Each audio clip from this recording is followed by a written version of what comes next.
What's up, guys? Welcome back to the Pokey Podcast. I'm Pokey Dean. And I'm Pokey Chloe. And today we have a lot of stuff to talk about. First and foremost, big shout out to everyone who joined in the live Q&A video. It was an absolute laugh. I mean... It was. We got there eventually. There was a bit of some technical issues, but we managed to do it. So thank you to everyone who tuned in. But today, we've got lots of things to talk about. We're going to be talking about Brilliant Stars. Yeah. The set that is coming out in I think a week, maybe 10 days, depending on when this comes out. It's probably actually 5 days. So we're in the build-up. So it's basically release week is next week. Yeah. Isn't it? Yeah, by the time this, So you're going with that now. Yeah, we've got lots of stuff to talk about. I'm super hyped for it. And then also towards the end of the episode, we're going to be talking about some vintage stuff and some other cool stuff to talking about the market and potential crash and stuff. So Brilliant Stars.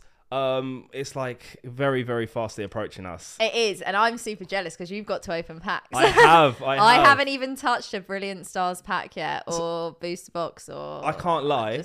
This is going to be an incredible set. I mean, from what I've seen so far, so we've seen the big PokeTubers now, Pat Flynn, Deep Pocket Monster, Rev, Leon Hart, everyone. We've seen them do their taster videos. Obviously, they get their product early from Pokemon. Yeah, and Pokemon. If you're from the UK Pokemon, we're waiting. We exist. So if you ever want to give us some stuff, I'll be more than happy to open. We'd love to do a video. But as you were saying. So yeah, we've seen all of them open their. They normally do a booster box and an ETB. Rev went wild and opened up. 15 booster boxes, 10 ETB. 10 ETBs. Yeah. And I was watching some of that stream, and these boxes are stacked. We're talking, I think he was getting 15 hits the thing out of some of them. With this set is, even though it's a main set, it feels like a holiday set. Obviously with Shining Fates, Hidden Fates, we have the Shiny Vault, which is in the reverse slot. So for Brilliant Stars, because we've got the trainer gallery, we have the trainer gallery, which is a subset of 30 cards, I believe, which is going to be in the reverse holo slot. But for me, one of the weirdest thing I experienced when opening that set is that there are some packs that don't have an energy card. Yeah, so I have seen that, and I feel like that's going to really throw me off. Like I said, I haven't opened the packs yet, but it's the V-Star card, Yeah, it's the V-Star card, which is essentially, if you ever played Pokemon during the Sun and Moon era, you had the GX token, I think it was called. Right. And I guess that is kind of the same thing at the moment, because obviously there isn't many products out that kind of have that thing that you use for playing the TCG, so it's kind of like a substitute. But like you said, when I was doing my pack opening it up a little bit early, it even threw me off doing the card trick, because I was like, wait, does this count? It's just solid white, isn't it? Yeah, it's got a black background and the white V-Star on the front. And I was like, oh, what the hell is this? So what you do? It was weird not seeing an energy card in a booster pack. But yeah, the trainer gallery is absolutely phenomenal. I will say, though, I kind of wish that they kept the silver border like they did for the Japanese VMAX Climax. I've seen a few people. I think it was when Pat was opening one of his boxes, he did the comparison of the Japanese versus the English against the yellow border, the silver border, and I can see where people are coming from. I think it just, the silver border just kind of makes the design of the actual card stand out a little bit more. I don't know. The yellow's a bit overbearing. It just doesn't really complement the picture. Yeah. Yeah, I don't know. I guess the gold or the yellow border is kind of the traditional thing for the English print, but I kind of wish they just kept it silver. So, but yeah, I actually opened up some packs recently. I went to my first. Well, I say first. It was I went to one during the Chilling Reign pre-release event, but it was during COVID, when it was pretty lockdown tight kind of thing. Yeah, restricted. So there wasn't that many people, but this one was a huge turnout. There was a lot of people. I want to say 40 people. It was crazy. And we got to play the TCG. It was a lot of fun. So if you ever want to go to a pre-release event, definitely just ask your local game store if they do it during the pre-release, which is usually 2 weeks before the actual set drops.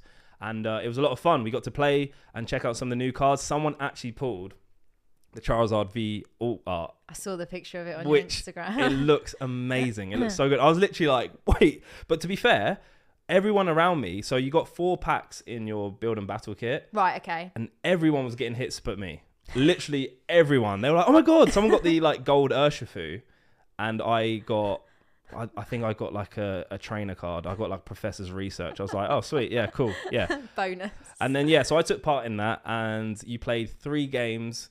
And I won my first game to someone who's never played the TCG before, so I was buzzing.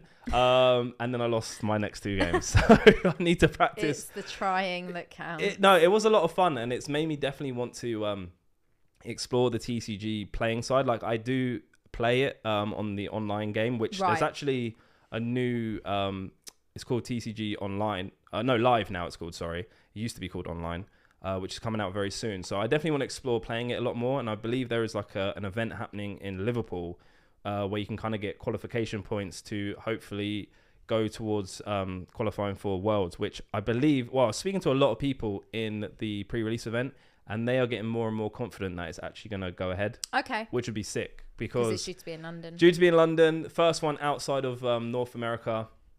And yeah, if we could have it here, it's just going to be sick, because UK loves Pokemon, and I feel like getting everyone together as well, I think would be brilliant. I think it'll be really cool. So yeah, in terms of the pre-release event, it was so much fun. And it's just made me more and more excited for this set. Like, is there any cards you're chasing or looking for? I mean, really, yesterday, well, obviously not by the time this video comes out, but yesterday is when I watched Rev's stream. Yeah. And I think I've said it before, I don't like to see too many spoilers before a set comes out, because I like to be surprised. And he even at the beginning was like, should I even look at the set list? Because like he was like, element of surprise. Yeah. There are so many cards. They're incredible. I think I was overwhelmed by the amount of hits he was getting. And then like it was never ending. And there was gold, there was rainbow, there was all art, there was everything you could possibly want in a set. And then obviously the trainer gallery cards. And I just think I personally can't pick at the moment. I feel like I haven't seen enough of it to be like, but I think it was the Umbreon, the full art VMAX, I think, in the trainer where gallery. It's like in the city. Yeah. And I mean, that looked incredible. I got a quick glimpse of it. Like I said, I was dipping in and out of the stream, and then he got the I think it was the gold Arceus card. Is it the gold? Is it a gold V-Star, or is it just a gold? There is a gold V-Star. I think that's the one I saw him and pull. Then there's a V-Star, but it's white. Yeah, so I saw the gold, and that looked incredible. But then there was the Arceus Alt Art V. Incredible card. Oh my goodness. So yeah, I think there's a few, and like I haven't even got to Charizard yet, and I feel like I mean, the Charizard cards in the set look incredible. Obviously got the Alt Art, the V, the full art, the V-Star. There's lots going on, but I feel like there's so many other big cards as well. And we're not just relying on Charizard to be the main hitter in this set. I feel like we're almost spoiled. Yeah, no, definitely. And I think that's what it comes to when a lot of people say like, oh, what's a good set to invest in? And I think it comes down to like working out what makes a set up. And I think that Brilliant Stars has everything. It has 4 Charizards. Obviously, Charizard is, if a set usually has a Charizard in it, it's usually normally more popular. Yeah, it's more popular and more in demand. Yeah. But not only that, like you mentioned, it has so many other good factors. It has the gold V-Stars. Like, V-Stars are a new style of card that we haven't had yet. Which was really cool to see. And you wait, I saw someone who pulled at the event a Shaman V-Star Rainbow Rare. So you know how we have said Sun and Moon Rainbow Rares are better than the Sword and Shield ones? Yeah, because these ones are actually, in my opinion, better.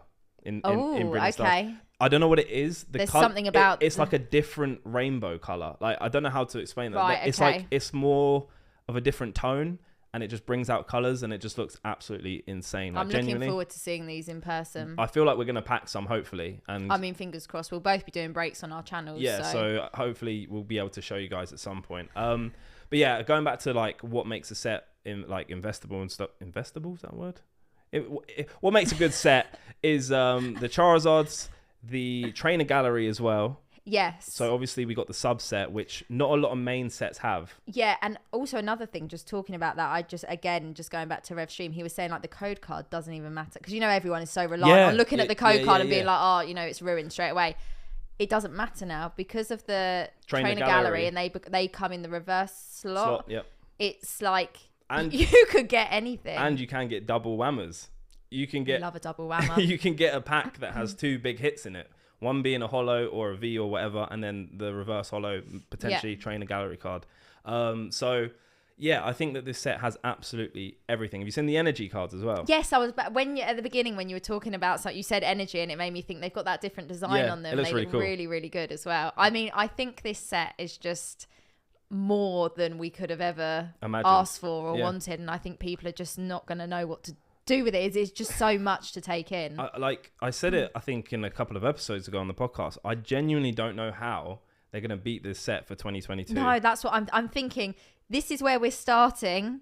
Where are we going after this? What does that look like? Maybe hopefully not another Rebel Clash type thing. No, but please. It does beg to question, will the value of this set, or maybe some cards from the set, ever reach the limits of like a vintage card does now in 20 years or so? Yeah, I was going to say, like, in 20 years time, what are the alternate arts going to be like? What are the, V-Stars? Obviously, it's a brand new card type at the moment, but again, I imagine they're going to be, the more sought after. 20 years time, are they going to be the big hitters that everyone wished they'd held on to? And I think the other thing as well, the boxes themselves, from what I'd seen so far, like I said, I think 15 hits he was getting out of some of those boxes on that stream.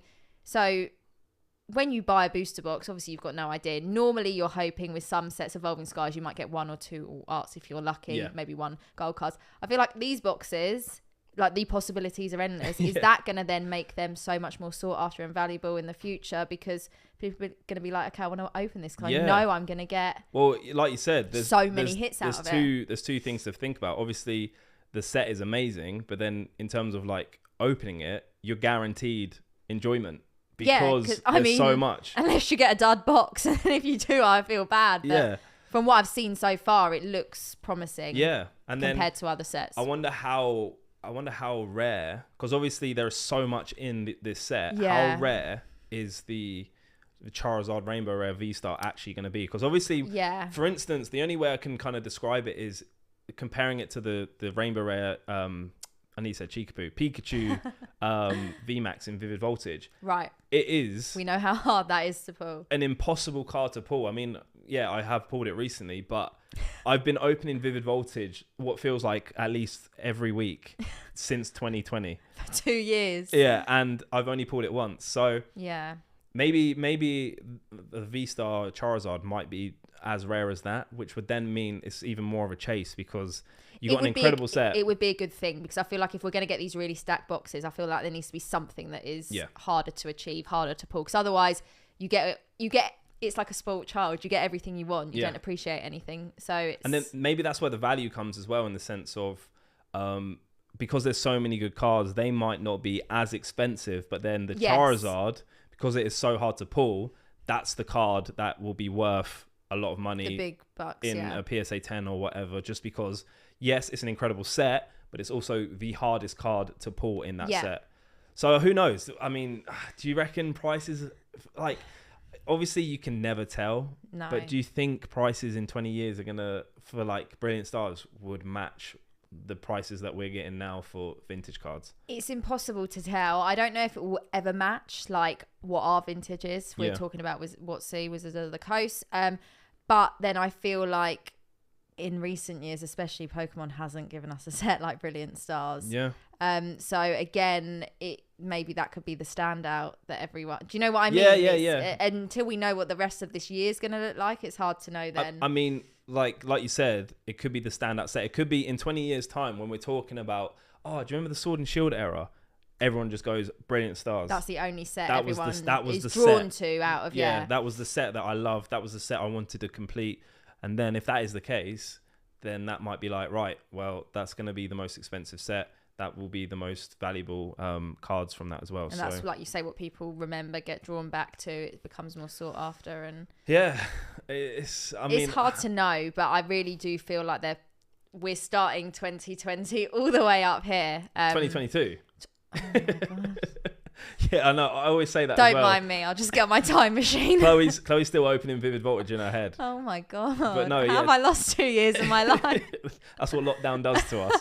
But no, I'm super hyped. We're both doing box breaks for it. I mean, yes. The other interesting thing is how accessible will this set be? Do you reckon there's going to be a lot of it? Like, hopefully we'll be able to get, because I feel like this is the first set in a while that I've gone, I actually really want to complete this set. And you want to get as much of it as you can. Because I kind of had that feeling after opening Evolving Skies, but the thing that put me off was just the amount of cards in that set. Yeah, no, I do understand that. Evolving Skies is the one I chose to start putting together and swiftly regretted it. But no, it's a fun set. I love Evolving Skies, but yeah, I feel like this one just tops it that little bit. But it's because the main set of Brilliant Stars is, I believe, 151 cards. Then obviously you have the Trainer Gallery, which is 30. And then I can't remember how many secret rares there are. But like, I think it's a sub 200 card set, which in my opinion is like good. Like, I probably would have it a little bit shorter. I was going to say, it's more manageable. Yeah, it's more manageable. So I've gone, do you know what? I kind of want to complete this, but I think it's going to be, I feel like it'll be a nice little long like goal to have. I don't want to like just splurge so much money into it. No, I think over time, like with anything, it makes it more exciting. String it out a little bit. Yeah. And it's something to look forward to as you go with it. But I wonder how accessible it is going to be. Like, obviously we've had, because I feel like this is probably the most hype set in a while. Because do you remember Shining Fates was almost impossible to get? Shining Fates was quite something. Oh, that was an experience. So yeah, whether we go back to that kind of thing, I feel, I don't know, it's always hard to tell. I feel like here in the UK it is going to be more of a struggle as always, but it's like until we get to release week and start to get a feel. I think like you said, it's until you see actually how much is out there. Yeah, I think it's those first couple of days is a good indication of whether it's going to be a nightmare or whether we might have some hope of there being a few runs of it, should we say. But the interesting thing as well that I've actually just thought about is I think we actually like quite briefly spoke about this in a previous episode, in that will this set bring back scalpers? Because I don't know if you've I don't know if you recently think of that. Yeah, I don't know if you recently noticed, if I've seen like quite a lot of people trying to sell a lot of their stuff. Like we've been looking on eBay and we've just been seeing people's rooms with everything they've collected in the last 2 years. All up for sale. Yeah, all up for sale. So it'd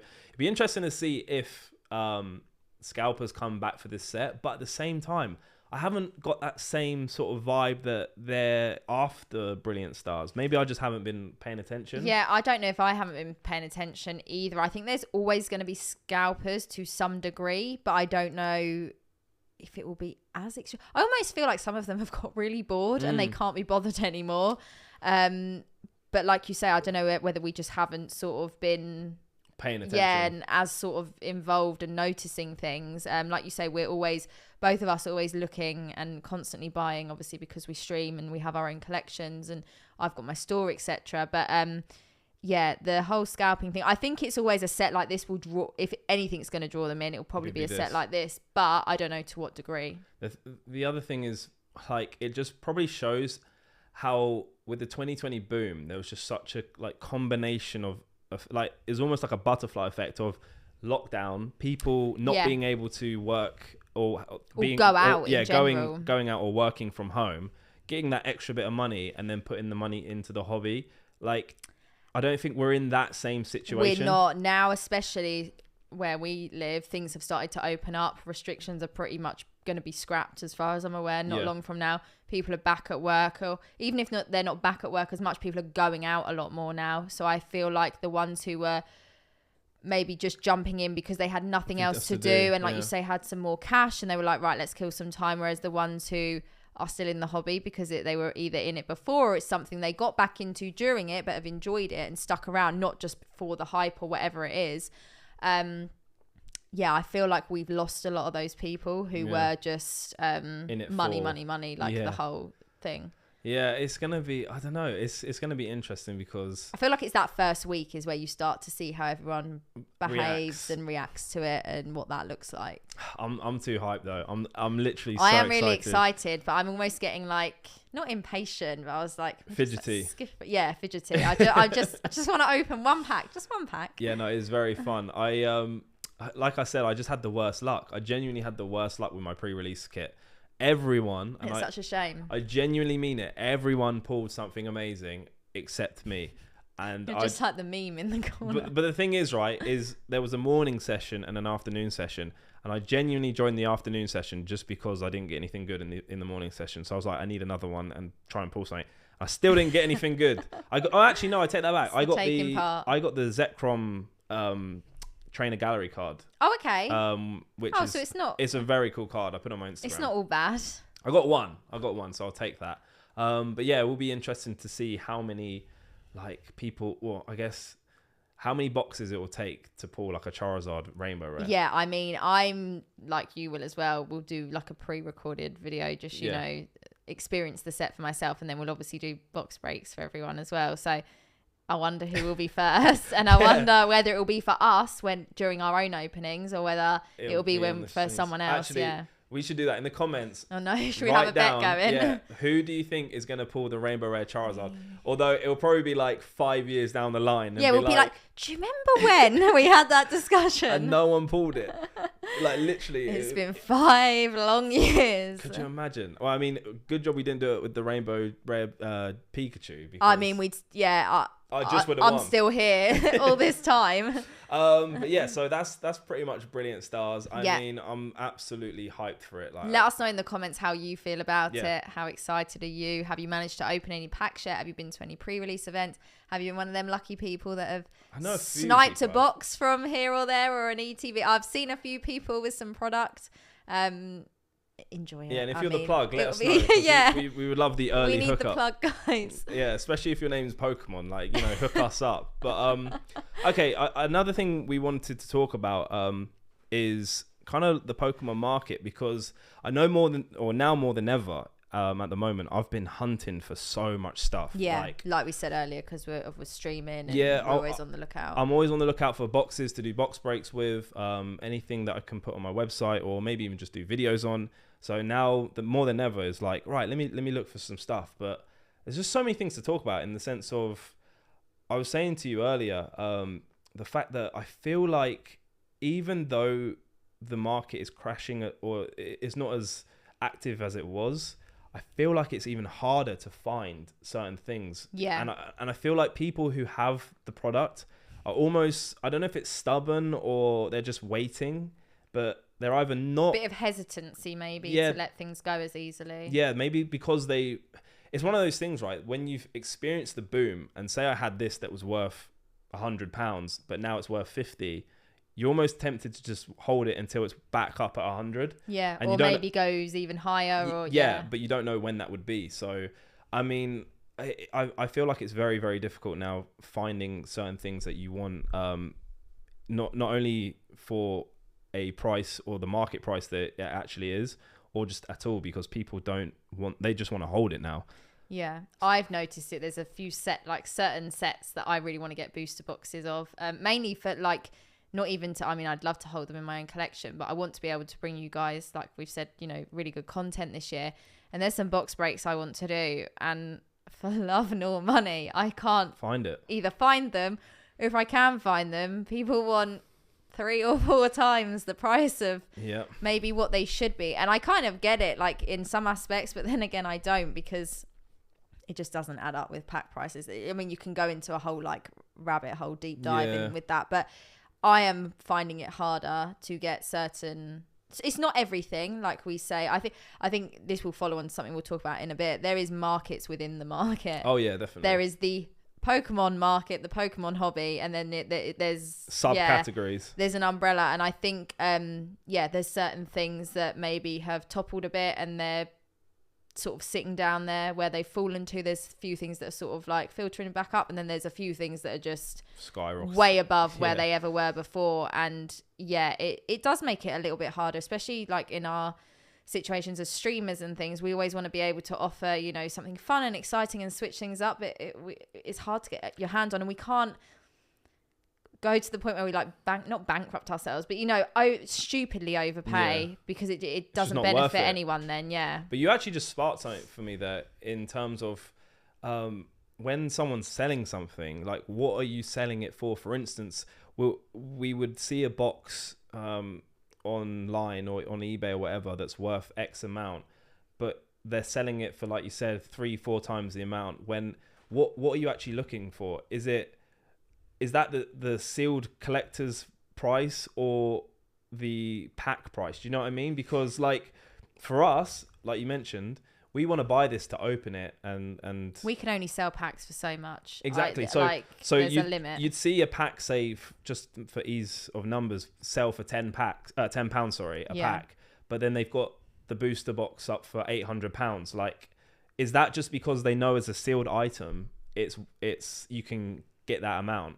But in terms of actually, if you were to buy the packs, if you bought 36 packs, it would be £360. It doesn't correlate. It doesn't make sense. But sometimes it's not that it doesn't correlate. It's so far off. Yeah. Like, I could understand if there was, a bit of wiggle room here or there. That's absolutely fine. But it's to the point of where it's like, in some cases, thousands and thousands on top of, like, it just doesn't make sense. Yeah. And then it just means that that's not an option then, basically. And that's what I've actually been doing recently is I've bought loose packs. And the cool thing about it, or luckily for me, is that obviously in a booster box, you would get one rainbow rare per box. Usually is the on thing. average, yeah. But then I've had streams where I've got 2 rainbow rares just because I bought loose packs. So obviously it's a bit more of a risk, but there is also that element of you actually could get quite lucky. Yeah, your odds could go up or down. Not only do you save money, you actually get better packs because it's from multiple booster boxes. Just from random, wherever they've picked them from themselves. So I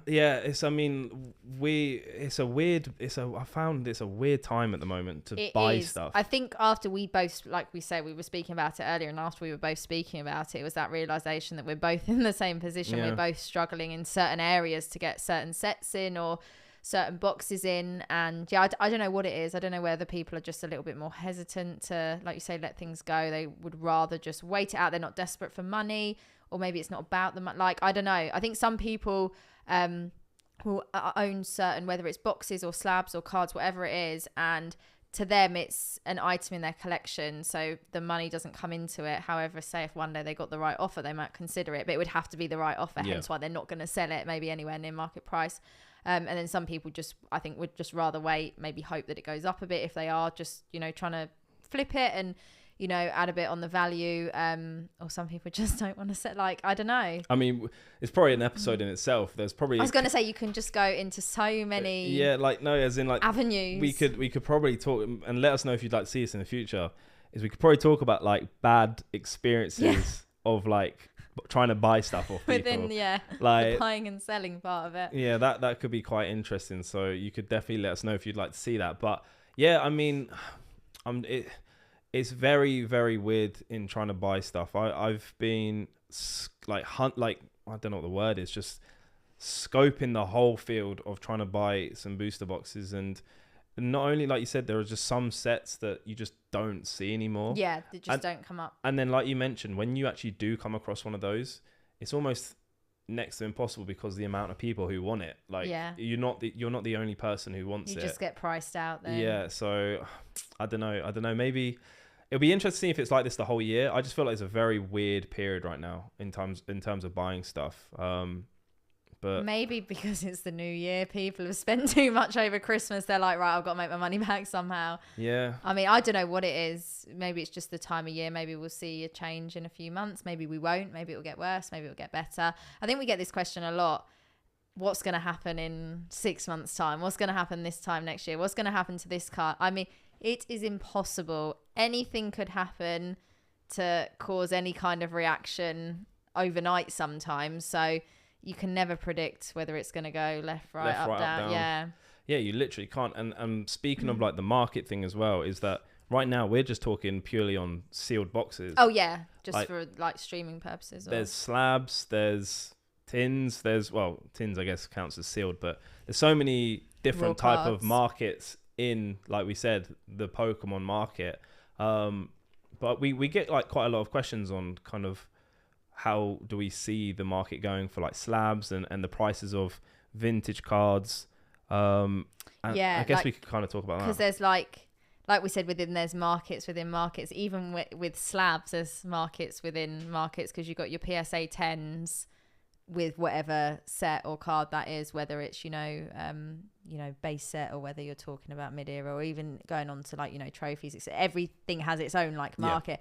And then you're getting your lower end slabs, what people refer to as junk slabs. We're in the junk slab era. Junk slabs a lot of the time. And we do get a lot of questions with regards to, do we think if this happens and there's an influx of junk slabs with regards to a certain set, is that going to affect PSA 10 prices? Is that going to bring them down? And should we expand on that? Yeah, we definitely expand on that, because like I said, we've got a lot lot of questions about like the era we are in, like, and as you just mentioned, we are, I guess, as everyone likes to call it, the junk was it the junk slab era? Junk slab era. Yeah. I think and it's referring to back when the hype happened, back in 2020. Lots of people got into the hobby. Lots of people then sent their cards off for grading. PSA nearly drowned. They just about made it. Yeah. And then packages got lost. Yeah, we are now, and people doing reaction videos to it. Oh god, we are now in the era, the time where all those cards that were sent off back then, they are starting to come back slowly but surely. 2 years later, they are slowly starting to drip feed back into the market. Everyone's starting to get them back, and people are now starting to ask, is that start going to affecting pricing? Because, you know, there's people that might have submitted, I don't know, 1,000 of this, of 1,000 of that. So yeah, but that is something we get asked. Well, I mean, I know someone who submitted like a full booster box of like Fossil, and it had like 10 Kabutos and stuff like that. It's just like, why would you, like, that's the reason why. What are you doing? Yeah, that's the reason why PSA were backlogged. Where you get your PSA return back and you're like, was that even me? Like, what was I doing there? You just saw the £8 and thought, yeah, what's the worst that can happen? Let's join in. I bet everyone did that. They're like, what's the worst that could happen? And then the worst that could happen is that it took nearly 2 years to come back. That was the worst. And then you get really disappointed when it comes back. It happens to the best of us. Yeah, literally. But yeah, like a good comparison would be someone, say, if, you know, there were 500 base set Charizards submitted, is that going to affect the trophy market? It's got nothing to do with it. Yeah. If there were... But even the Charizard as well, because if those 500 Charizard cards that got graded and only 2 came back a 10... Yeah. Then you can break it down into the PSA 10 market. Yeah, so then the price of those PSA 10 Charizards is not going to change because the pop's not changing enough. Yeah, there's not enough 10s. If 500 got graded and 400 came back a 10, then you could argue, yeah, maybe the price of the PSA 10 Charizards would go down just because there's a lot more available. But if those 498 came back under a 10, then it just means that those 10 PSA 10 Charizards are, if not more valuable, because there's even more Charizards on the market, but there's less PSA 10s. So I think when people ask the question of, if this happens, does it mean every single card that's a 10 going to be brought down with it? That you can't put everything in one pot like that. There's too many separate areas of the hobby, and there's too many separate variables. Yeah, it doesn't all come in together. There are certain cards that, regardless whether they go up, down, left, right, they are never going to affect the value of other cards.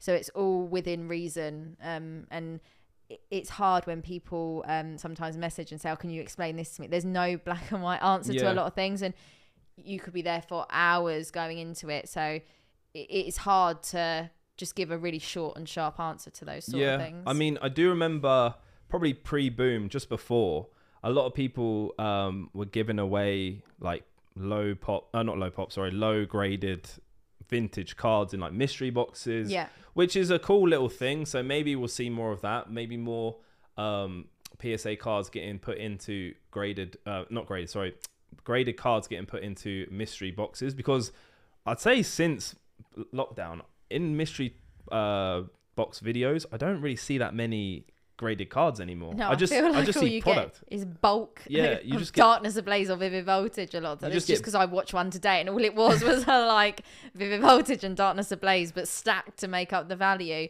You're right, you don't see as much slab. Maybe that is what's going to happen with the junk slab era, is that's how they're going to get thrown about. It's just by being put into something like a mystery package where, okay, the card isn't worth, or the card may just sell for quite low, but if you add it into a mystery box where there's other stuff, you can kind of hide it or mask it that way, which also makes a cool little thing, because it's a mystery. You don't really get you don't really know what you're getting.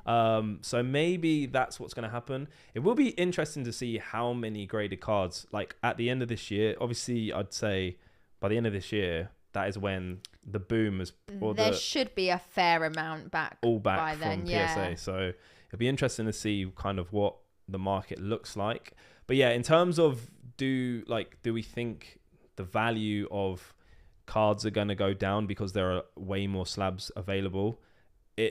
you can't, like you said, it's not black and white. Depends on the card, depends on the set, depends on the grade. Depends on the type of market you're looking at, like we've mentioned. And then you can start to work out what's going to affect what. But until you break it down, it's not that easy. If it's a low pop card, that is never going to go down because it's just very rare to get in a 10. For instance, was it the Espeon? No, you got the Mew. Sorry, that was it. The black label. Yes, Mew. Like when we're talking about like black label, that's even like rarer, harder. Like that's beyond PSA 10. So it's like those sorts of things. It's a lot harder to affect that. Yeah.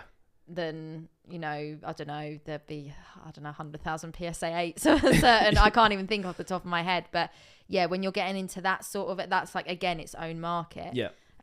So yeah, when people ask the question, you kind of, it depends what are you talking about in relation to what the market. Yeah, because there's also trophy cards as well, which it's a whole different. Do you have any trophy cards? I don't. No, you had the medal. I had the Tropical Mega Battle that I actually sold to, well, it was part of a deal I did with Rusty TCA Gaming, and then he showed it on his channel recently, so that would be classed as a trophy. There are certain trophy cards I would love to own. They are extremely expensive, hard to come by. It's a whole world within the hobby that it's something that I knew nothing about, and I've started slowly learning about, and you know, etc. But the money in that side of things is a different ball game. Yeah, I'm like you. I think I'm probably a little step behind you. I'm very new to the trophy kind of scene, but I do think it's really, really cool. I'm not more of a like low pop collector or a trophy collector, but it is very interesting to see that sort of thing. It's like a whole different world, basically. Yeah, and there are some really, really nice cards, like some really nice trophy cards. I really like the is the one Poke Radar has, where it's like the mid 2000, like 2010s, is that like the Pikachu. Yeah, it's like the Pikachu one with the trophies. I think don't quote me on the year. I think it's like the 20. It's like between 10 and 20. It's like 2014. 15, yeah. So it's they're really cool. I like them. But then obviously the original ones are really sick too.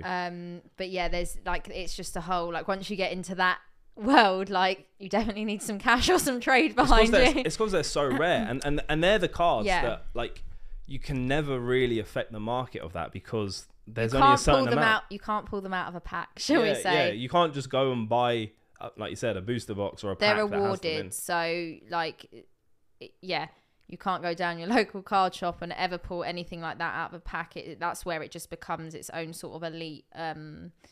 Yeah, it's just a step. I don't even know what the right word is, but it's just crazy. Yeah, to even sort of like branch into it, you've sort of definitely got to do your research and know where to start, because there is again, even though it's kind of like a smaller area, there is a lot that goes into it as well. That's right. I don't know where to start with that, and I can imagine it's very easy to get lost in it, because it's just I mean, if you definitely had the money to be splashing about, you could be having a field day.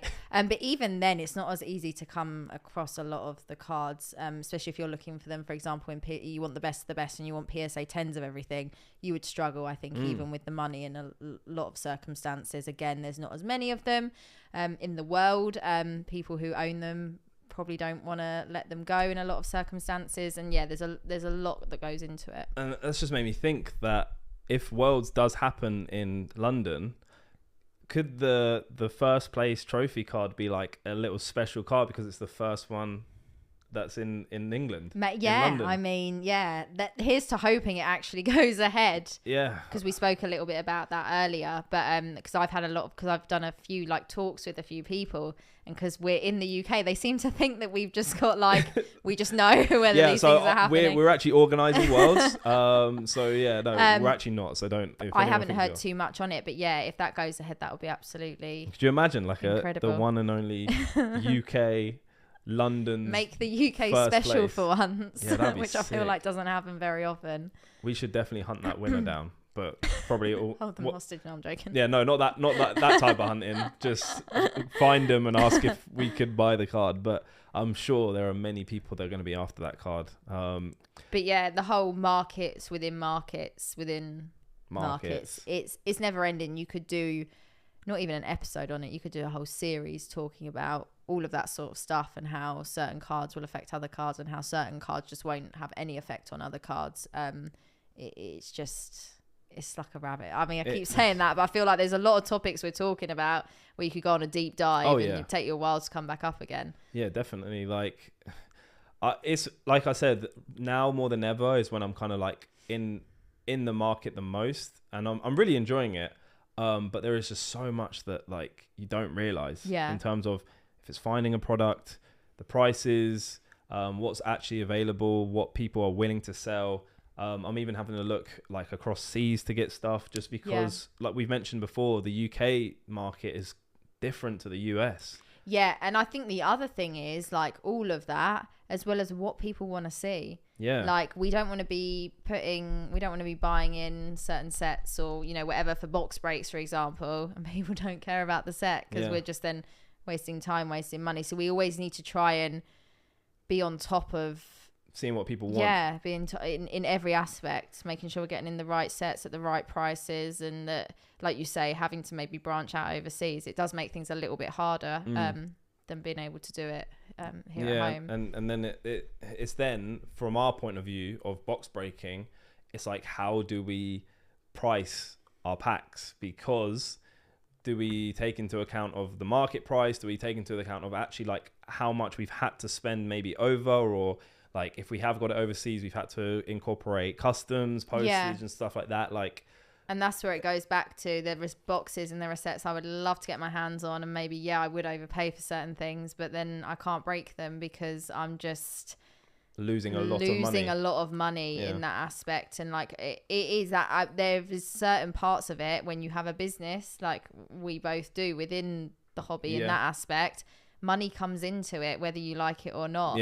And it's that those points, especially with the older boxes, you know, your vintage shall we say boxes, put that loosely because they're not all super vintage, but there's only so much we can overpay or, you know, stretch ourselves, because at the end of the day we then have to be able to offer them to you guys, and we don't want to overcharge because number one, people probably won't buy them. We'll look like idiots. There's so much that goes into it, and I think that's maybe what people don't realize. We don't just have a shelf where we go, what should we pick today? Hold on, let me just put my hand in the bag and see what comes out. Ooh, I wish. Base set.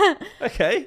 I wish that was the case, but it's not like that. So it's not just we don't just have a little like script that we take it all from. We have to put a lot of effort into getting this stuff and deal with it as we go a lot of the time. And as the market changes and prices change, we have to sort of adapt with it. And it can be difficult. Yeah, definitely. Okay, so we've spoken a little bit about the market. Okay. I'll let you go. I'm excited to see where you go. I was just going to say, after speaking about the market, you were talking about how junk slabs would be put into, or we think it, you know, mystery boxes. We're on the same wavelength here. Look at this. I was about to say the exact same thing. I know where you're going with this. And that's just what made me think of it. It's something I've noticed a lot recently, and I've noticed other people commenting on a lot recently. A lot of some of the bigger YouTubers that I watch, especially, and not even that, actually a lot of people profiles I follow on Instagram, I've started to notice a lot of like mystery boxings, even like I think in the States, is it Walmart at the moment? Again, if I'm wrong, Target. Don't come for me. I think they're doing Target as well. They're not from the Pokemon company. They're pre-made, obviously, from another company that obviously sells through them. I think, again, Rev, I watched one of his videos and it had the details on the bottom, but there's lots of these like little mystery boxes, and you got the chance of getting, some of them are just trying to draw you in. I think there's one that's got a Holland Phantoms pack on the front of it. One's got Gym Challenge or Gym Heroes. The Neo Destiny one. Yeah, and like, you know, some unsuspecting person walking down the aisle is like, oh, if I spend $25 on that, I can get that. Draws them in immediately. That's good marketing. So we're seeing a lot of that stuff. And I think that's where I was watching, I think it was Rev opening one, and it was just full of Darkness Ablaze and Vivid Voltage. And he was saying like, neither of these sets are on the packaging. This is very like deceiving. But it's again, are they people trying to get rid of product, and that's their way of maybe doing it? I don't know. The thing I don't get is like, how are these companies allowed to do it? They're basically reselling like Pokemon stuff. It's an interesting concept because I've never seen it here in the UK. I've never gone into a toy, like, you know, we have our bigger toy stores or supermarkets. The only Pokemon product, if it's ever on the shelf, is from the Pokemon company. It is your blisters or ETBs or booster boxes. I've never seen these. Do you know what? When I was in America a few weeks ago, I bought this triple blister, and it was, I don't even know, I think it was Battle Style, Darkness Ablaze, and something else. But it wasn't a Pokemon triple, as in they were Pokemon packs, but it wasn't. But the company that made the triple blister wasn't Pokemon. Yeah, I've never seen that here before. That's why I always question it, because I feel like maybe because I've never seen that here, it just doesn't feel like that is an allowed thing to do. Like, can you do that? I don't know. Maybe they have some sort of an agreement where if they're a store themselves and they end up with a lot of like over like product that's left over, I don't know. Yeah. But when I picked up the blister, and it wasn't until I got in the car, I was like, hold on a minute, this ain't Pokemon. This isn't Pokemon. I don't know what this is. But yeah, it was literally just 3 booster packs, like random Sword and Shield. Yeah, and it didn't even actually look like a Pokemon blister when you actually really pay attention to it. But yeah, never seen that here. And that's what those mystery box things that we're seeing a lot of at the moment. Yeah, because I'm seeing those ones which are like packs, but then I'm also seeing there's like a new one, or it might not even be new, is that you have like a chance of getting now like a graded card in them. Have you seen those ones? Yes, someone did a video on that, and I can't remember who I watched. Yeah, I've seen that too. I think it might have been Leonhardt. Maybe. I just remember them being like, is this heavy enough to feel like it's got a graded card in? That's a good shout. Again, what a, like, whoever's coming up with these ideas are obviously making money, because if you're going to draw people in, it's that small spend to get, you know, the chance of getting, it's probably a Charizard in a slab as well that they've got on the... but in like the 10th the packaging pack. But like you said, like that does seem to be a thing at the moment that everyone is doing in terms of on YouTube, but then also people are enjoying watching it. And like, I think you just slightly touched upon it. I think it is that element of small spend for high reward. Like you could get something really cool and people enjoy. I know when I watch a mystery box, I just like the fact of, I have no idea what could be in here, and you get things that are unexpected. I even like opening them in I've done a few videos on my channel, and yeah, I mean, it's that aspect of not knowing what you're gonna get. It's like anything. You just don't know. And obviously there'll be certain times, I think the ones in those supermarkets where you're spending $20 odd or whatever, and you've got that chance of getting the Watsy pack, those are slightly different from buying, say, a $500 mystery box, because at the end of the day you're spending $500 to know you've got your $500 back. It's those ones where you have a small spend, but one in every, I don't know what the hit rate is on those, there's a chance of you getting a lot more than your money back, basically. I think also it's like not anyone is the same. So like you could see 2 different people opening up a $500 mystery box, and they have completely different things in. Yeah. So like you can't really get bored of watching a mystery box, because you're not really going to get, it's not uniform. They're always going to be different. They're always going to be different, unless it is the ones like I've seen PokeRev open where it is from the Targets or the Walmarts. Yeah, and they all have the same. They have all the same packs bar one. You might have that one chance, and you could be that lucky. I mean, if you are one of those people who have opened any of those, in the comments let us know. And what was the best pack that you've got, Bing? Because I think the best I've seen some of them get is Evolutions. Not that that's bad, but in comparison to what's being advertised, I think I saw Real Breaking Nate get a base set pack. I genuinely think it was him. If anyone's seen that, let me know. I think it was him. Oh my goodness. Okay, that's worth it. I've definitely seen someone get a base set pack. Could be wrong on who it actually was though. But yeah, that was pretty cool. But another thing I just realized is like, there's so many levels of the mystery. For instance, with the ones in the Target store. Yeah. And that we see like PokeRev open, is you open it, you might get that pack that is a base set pack or a vintage pack. But then the next element is, when you open it, are you going to get a holo? Like, oh yeah, it's like another layer to the mysteries, because like, oh my god, I've got an awesome thing here. Well, I now got to open it and see if I've got an even more awesome thing in here. To be fair, you could get a really good hit in like the cheaper pack. Yeah. You know, if you get Vivid Voltage, you could be like Dean and get a Rainbow Peak. I mean, You might be super, super lucky. Only took me 2 years. But yeah, it's all good. But no, yeah, like I enjoy mystery boxes, and there definitely has been a increase in people doing them. And even people I've seen on Instagram are starting to do like mystery boxes, mystery slabs, mystery. Yeah. A lot of. There's a lot of mystery going on at the moment. Yeah, yeah, literally.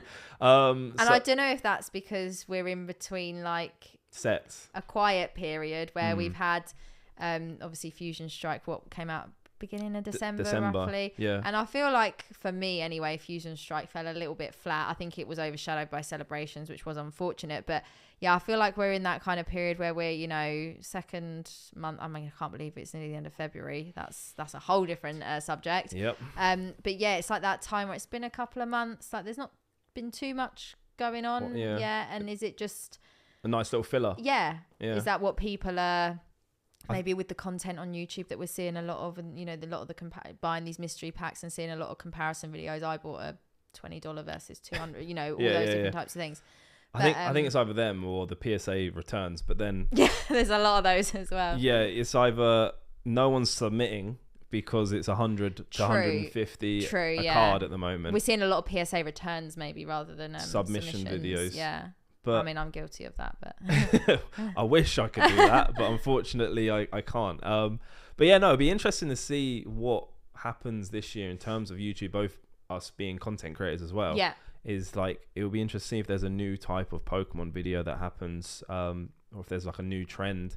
Will Logan Paul return? I saw on Instagram he posted a story with his first edition base set box. Just one of them. Yeah, so it'll be interesting to see if he enters back into the scene this year. But we were saying that we feel like even if he did, I don't think it's going to change much in the scene personally. I don't think it's going to have the effect that it did in 2020. Yeah, that first boom that, you know, was after he did his opener. I think if he did another opening, we might see a little bit more of interest than normal, but I don't think we're going to see anything like near we did back then. I don't think like you don't sit back and actually think what happened in that boom. Like it went 0 to 100. I think because it happened and like it just happened and it was overnight and it was really, really quick. People didn't have time to, when things change, sometimes there is a bit of a slow build up and it's sort of the hype gets going. The hype this just was a volcano. Appeared, and it just, there was no time to prepare for it. It happened and then everyone just was involved in dealing with it. I don't think we'll see that that similar pattern again. Like I said, there might be a little bit of a increase with certain things, but nothing like where it was before. But I want to know what that next thing is. Yeah, I do too. I have no idea what that next thing is. I feel like we're in an age where our attention spans change so quickly. For instance, like people are talking about NFTs now. Obviously, crypto's been around for a while. Yeah, I get a lot of questions about that. Yeah, like is there going to be something new in the next 2 months that everyone's going to have their eye on and want to jump in? Because I feel like we're now in this time where everyone is just jumping in and out of things, trying to capitalize as quickly as possible or be the first and move on to the next thing. Yeah, and then just jump on the next one. But it's like with anything, like if we're this bad now, like attention span wise, what is the world going to be like in even 10 years time? I am that person, and I hate to say it, and it will really annoy my husband, but like I can watch a TV series while on my phone. You fully engrossed. Nah, we're gonna have words because Amber does the exact same thing. My girlfriend. I'm kind of like on, but the worst part is it's normally I'm on TikTok, so I'm watching like my eyes go in 2 different ways. I'm dual screening in my brain because I can't. I'm not gonna lie, I sometimes struggle to sit there and do like a full episode. I'm like, I don't know, because I need more. I need something else going on. I will walk in, Amber's watching a film but on her phone shopping or something, and I'm like, you're not even watching this. Like, how do you? But you are. But she's like, yeah, I am. I know what's going on. I'm like, you're aware of what's going on in the background, and like I know like that will wind my husband up because there'll be like occasions where we'll be like watching a film and I'll just check my phone because it might ding, or I'll just be like, it's been a while, and it'll be like, so you're watching this then? Well, yeah, I am. So I've got one eye on my phone and one eye on the screen. But that's what it's the whole, like talking about the attention span. I just feel like we are just overindulged with the technology. So many things these days, and whatever hobby you're in, I just feel like everyone wants everything and they want it straight away, and it's not good. It's not good at all. And I don't know how we'll ever recover from that. I think we'll just get worse as we go on over the years as things adapt. It asks the question of like, will booms be a lot shorter now? Like, because it won't have the same effect. Yeah, because people will just the boom will happen, but then their attention will just move to something else. Like, they'll be like, oh, that was fun for 2 hours. What's happening next? I mean, I don't know. It's definitely really, really interesting to see what will happen. I genuinely am. I'm always excited, but no one can predict what's going to happen. No. But I genuinely have no idea. Like, if we're going to get another boom, if something's going to happen, if so, what will that be? I mean, if any of you guys have any thoughts, theories, or conspiracies, any predictions, let us know. Let us know in the comment section. What do you think will happen? That would be really cool to read your comments and see what you think. I think the only thing I not can predict, but foresee, things will just get more digital as we go on. I think there'll be a lot more virtual and digital aspects to what that will look like. I don't know. Is it in the form of NFTs? Is it in the form of like whatever else is going on in the world that I'm not in the loop with? But I don't want to say I'm a boomer, but like I don't know. Oh God. The thought of just having something physical over digital just feels nicer to me. I don't know if I was talking about this with Scott Pratt, SM Pratt. Just the conversation of like, I like being able to just pick something up. This is a mug, okay? This is a real mug. It's not in the metaverse. Yeah. It's not. It's like me going, do you want to come to my yacht? And you're like, you got a yacht? Yeah, just log on to Facebook or the Meta. And you'll be able to look at it there. Yeah. It just, I hate to say it. I think we're of the... No, don't say it. the generation where we're those like not in-betweeners, but those, we're on sort of both sides, but maybe we're swaying to more the other side. I mean, I know I am, definitely, and I don't want to sound like my mum. No offense, mum. But like, not, I don't know. I think it just takes me a while to adapt to things. But like in my head, just punching the mic there. If someone says like, where do you see things are going to go? All I see in my head is digital, like metaverse, what do you call it, whatever, virtual reality. That's what I was looking for. I think we'll always have our physical I don't know, I just prefer physical, especially when it comes to like collectibles. I was going to say physical collectibles to me is more appealing. Maybe I will start to enjoy virtual, whatever you want to call them, collectibles as we go on. But yeah, that's my opinion on it. I'm probably going to get shot down in the comments. I think we have a similar opinion. A bit of an old mind and soul. We're fine. We're all good. We're young. We're young at heart. But try and stay up with the times. But okay, so moving on and speaking a little bit about the end of the year. Obviously, we've spoke about the junk slab era potentially like ending this year, or maybe being in full effect. We'll see the sort of full effect of it.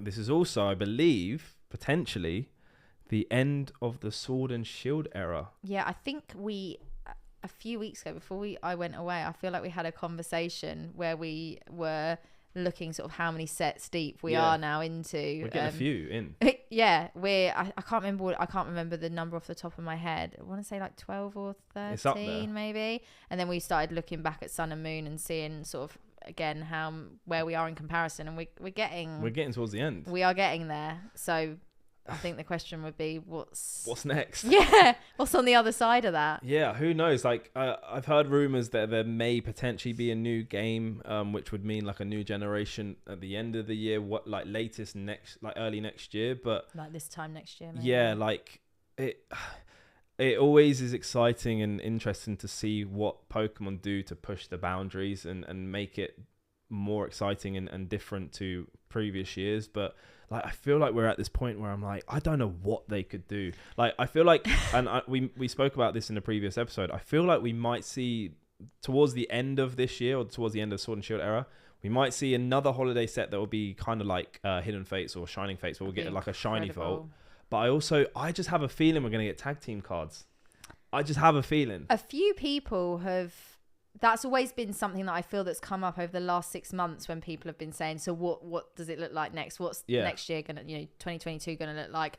where we going next. And I feel like tag team is the one thing that keeps getting suggested and brought up by a lot of people. Like we always say, it's hard to predict the future, hard to know where it's going to go. Something like Hidden Fates, Shining Fates would be like the cherry on top. I think they've started off 2022 with Brilliant Stars. I mean, that's the only way they could end it. Yeah. So I feel like, is that a sign for things to come? Or are we just being spoiled now and then we're just going to have a slow, like, not decline, but a slow, like... But the thing from like a business standpoint... Quiet end of the year, I don't know. They must see, like... They are way ahead. How Fusion Strike did compared to Evolving Skies. Or what the reaction to it was like. Obviously, they will be on, you know, they will watch what everyone does, whether it's the YouTubers or, you know, other streamers or TCG, like the whole TCG side of it as well. They will monitor all of this, take it all on board to then, you know, obviously they're probably planning 6 months to a year ahead anyway. But yeah, I think this year is going to be a big year in that aspect. Like, I think because everyone, I think what I noticed after celebrations, everyone was like, so what's next? What's the big, again, the whole attention span. Yeah. Oh, we've had this, but we want more. They were like, so what's the big thing that's going to happen next? Is we're going to have to wait for the next anniversary? Well, no, actually this year might be bigger than we expected. Yeah, anticipate it to be. Maybe we're just overthinking it and thinking, right, we need something else now. What are they going to do? But I think it has the potential. I completely agree. I think that Pokemon have definitely made a statement with Brilliant Stars being the first 100%. Set of 2022. Like, they must know that they have to keep up. Like, they've just set the bar for the year because... We can't have another Rebel Clash. We can't, and I don't think we will. I think, like you said, Brilliant Stars is the perfect way to start the year. And if this is the last year for the Sword and Shield era, it's the perfect way. And then if they do another Hidden Fates / Shining Fates style set... Perfect way to like sign it off. Yeah, 100%. Like, I think this would have been a very successful era of Pokemon cards. I think Sword and Shield era has had literally everything you could ask for, especially with the likes of us seeing alternate arts as well. Alternate arts, amazing rares. Yeah, amazing. If they do tag teams, this set would have, or this era would have everything. Or era. Spoiled again. I know people think I say error. Like error. Oh, as in like this you've was made an error. Yeah. So error. But yeah, no, I think I'm just excited to see what they would do for the next era. But at the same time, it goes back to the attention thing. Like, we should just enjoy what's gonna come this year before we get ahead of ourselves. Enjoy each set as they come. Stop worrying about what the next set's going to be, because as soon as a set comes out, you're already hearing rumors about what's going to be next. I already know the name for the next set. Slow down, guys. I I know that. I just can't. I'm like, I can't compute yet because I haven't even had what we haven't even had yet. I can't. No, it just doesn't work. So yeah, I think this year might be a bit bigger than everyone is thinking. It's maybe I'm wrong. Maybe it won't. But they've started off really, really strong with Brilliant Stars. Yep. Not that it's even happened yet, but next week.